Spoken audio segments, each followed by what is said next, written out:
बात 2 जुलाई 1937 की है, जब लॉकहीड टेनी इलेक्ट्रा विमान, जिसके पायलट अमेलिया और नाविक नेविगेटर फ्रेड नूनन थे, ये उड़ान 20 मई 1937 को ऑकलैंड कैलिफोर्निया से शुरू हुई, लेकिन 23 मई 1937 को बीच में ही मियामी फ्लोरिडा में रोकना पड़ा।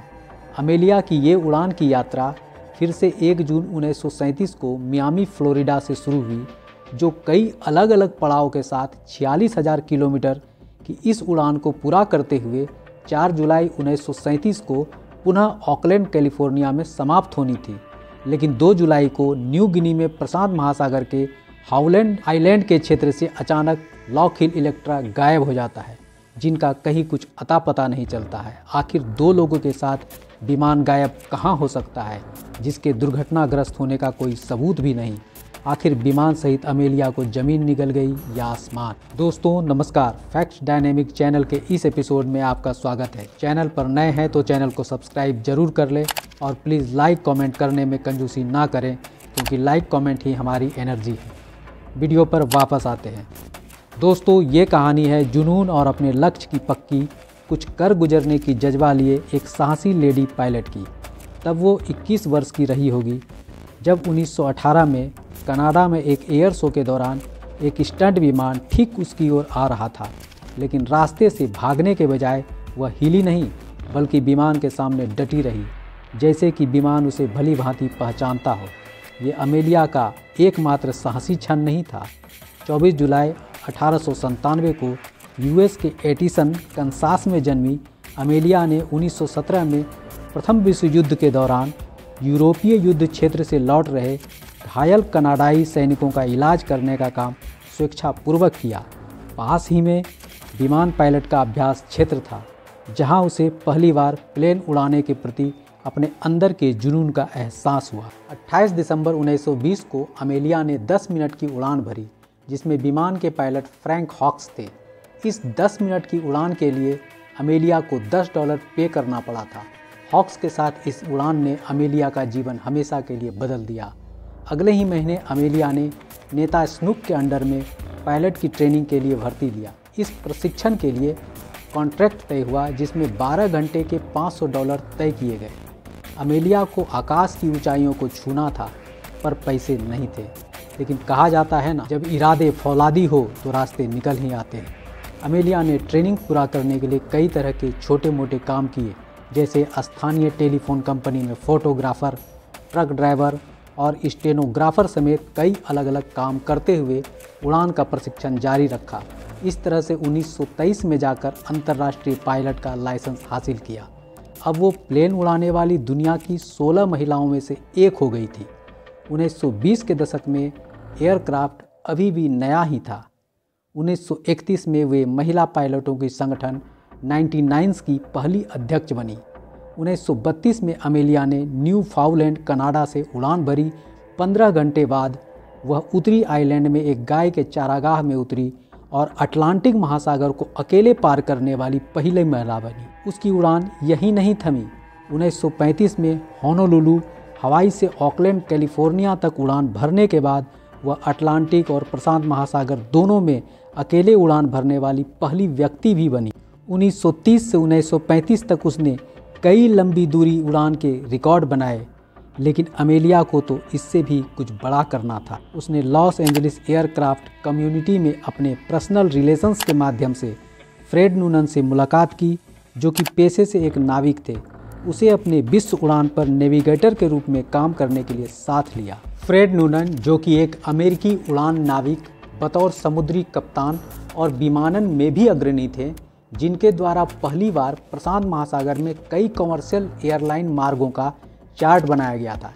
इस बात को भली भांति ध्यान में रखते हुए अमेलिया ईयरहर्ट ने अपनी महत्वाकांक्षी विश्व उड़ान की योजना में उन्हें नेविगेटर के रूप में शामिल किया। जिस लॉकहीड इलेक्ट्रा विमान से अमेलिया विश्व के उड़ान पर जाने वाली थी, उसे उसने पार्ड्यू यूनिवर्सिटी द्वारा दिए गए दान के पैसे से खरीदा था। 20 मई 1937 को अमेलिया और फ्रेड नूनन इलेक्ट्रा को लेकर कैलिफोर्निया के ऑकलैंड से उड़ान भरते हैं, जो लगभग 30 से 33 पड़ाव के साथ प्रशांत महासागर में स्थित हाउलैंड आइलैंड पर लैंड कर पुनः ऑकलैंड कैलिफोर्निया वापस पहुंचना था।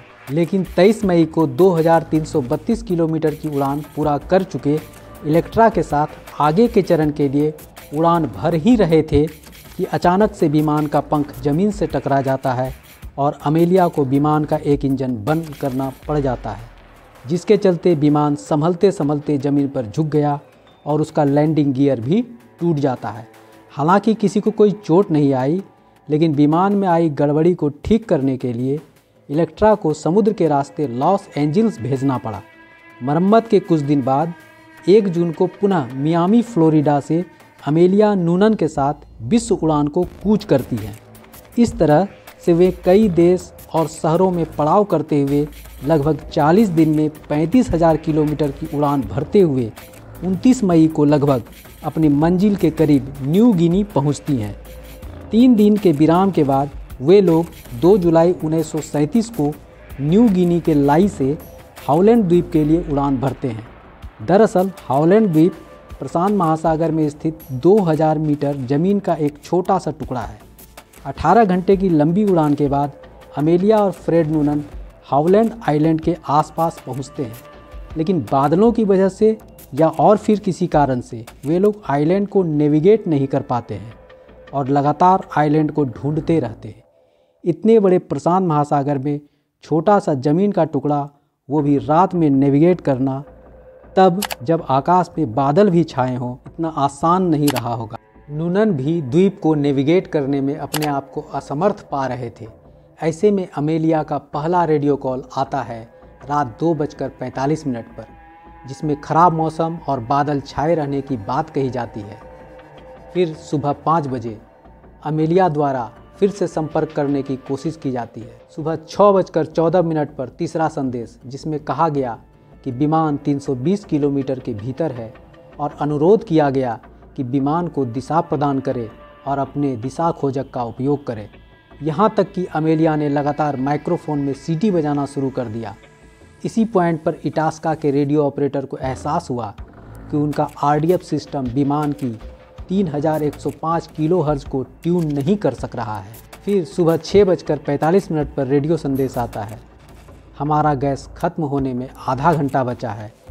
फिर चौथा रेडियो संदेश 7:42 पर, हमें आपके ऊपर होना चाहिए था, लेकिन हम आपको देख नहीं पा रहे हैं, गैस कम चल रही है, रेडियो द्वारा आप तक पहुंचने में असमर्थ हैं, हम 1000 फीट की ऊंचाई पर उड़ रहे हैं।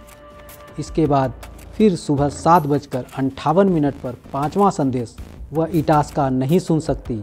फिर अमेलिया का छठा संदेश सुबह 8:43 पर, हम लाइन 157 से 337 पर हैं, हम इस संदेश को दोहराएंगे, हम इसे 6210 किलो साइकिल पर दोहराएंगे, रुको। ये अमेलिया का अंतिम संदेश था। फिर इस संदेश के बाद फिर कोई संदेश नहीं आया।